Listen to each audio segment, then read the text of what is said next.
So I have some fruit here, some apples and pears, which are starting to reach the end of their useful life, and I'm not going to be able to eat them fresh fast enough.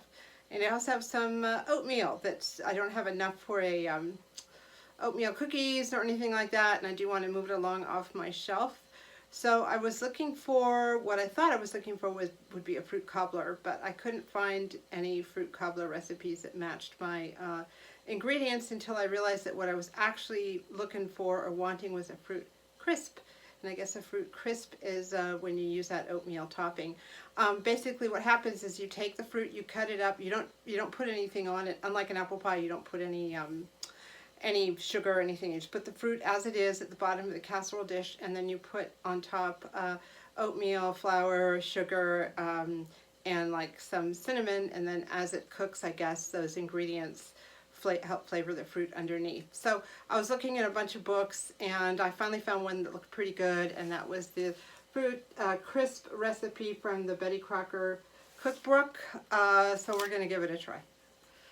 Here are my ingredients. I've got basically some pears, which are not in such great condition, some apples, which are in pretty good condition. I'm going to core them, cut them up into little bite-sized pieces, and put them in a pre-greased casserole dish. And I'll show you that in a few minutes when I'm done doing this. So I'm going to start with the dry ingredients. It's about a half a cup each of oatmeal, flour, and brown sugar. So as it turned out, I had about half a cup of oatmeal left, so I'm going to put that in, plus a little extra. Just going to empty out that container. I'm going to put in a half a cup of flour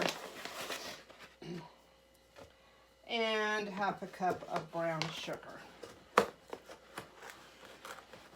Fairly packed. There we go. And I'm going to go ahead and just mix that up. Without realizing the camera was off, I went ahead and added 3/4 of a teaspoon of cinnamon and 3/4 of a teaspoon of nutmeg, and mixed it all up, made sure the lumps from the brown sugar were out. And the last thing that we have to add is about 1/3 of a cup of softened margarine. So I'm going to do that right now. So I'm going to add about 1/3 of a cup of margarine here. I have this already softened margarine, Country Crock, I think I have, and I'm just going to continue to mix this with the spoon and the whisk and the fork until it's all kind of well mixed together. And I'll be right back. Here's what 3 apples and 3 pears looks like. I'm cut them up into bite-sized pieces and mix them up. Not everyone likes to mix their fruits like this, so you could divide this into 2 smaller casserole dishes, or use one of these divided dishes if you've ever wondered what to do with a divided dish. It's, you could have pear in one and apple in the other, or however you want to do that, one with nuts, one without nuts. But Eddie doesn't mind, and I don't mind. I like them all together, so this is here. I have a handful of nuts, which I'm going to sprinkle over the top, maybe about a 1/4 of a cup or so, just kind of for some flavor and crunch. And I went ahead and mixed up all of this, the margarine, butter, or whatever you want to use, and the oatmeal, the flour, and the brown sugar. It's not going to be, all tiny like when you're making a pie crust, because the margarine wasn't cold, but it's good enough. You're just going to put it over the top of the crisp. The directions say to put it in at 375 for about 30 minutes until it's brown and the fruit is soft. So I'm going to be using the spoon here to just, and my fingers probably if I need to, and just sort of put this randomly over the top. I don't know if you can see that, until the top is fairly well covered. The flavors of the brown sugar and the cinnamon and all that stuff are going to go through all the fruit, and it's just going to be really, really good. I've had these before and they're delicious. So here we go. And there's going to be plenty of topping. As I said, when this is done, I'm going to put it in the oven and give it about half an hour. Now, if you're in a situation where you're baking this and the topping is getting crisp and what's on the bottom, the fruit is still not soft enough, you can always cover this with foil. It'll keep the topping from burning, and it'll allow the fruit a little more time to cook down. All right, we're ready to put this in the oven. We'll see you in a little while.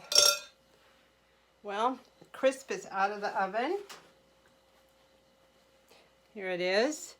Got a little singed on one side, so I ended up putting the foil on top to just make sure that the apples and pears were softened underneath, but it smells really good.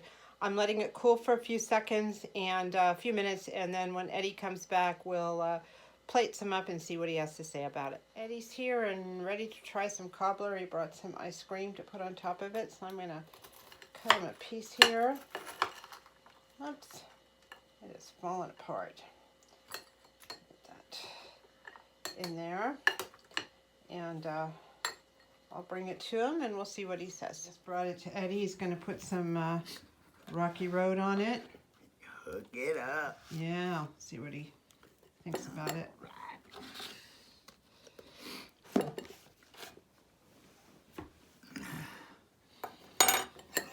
Try. Get some of the crunchy. Yeah.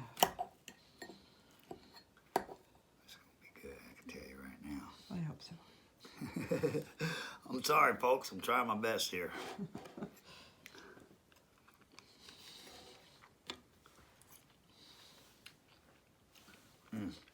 It's real good, babe. Is it good?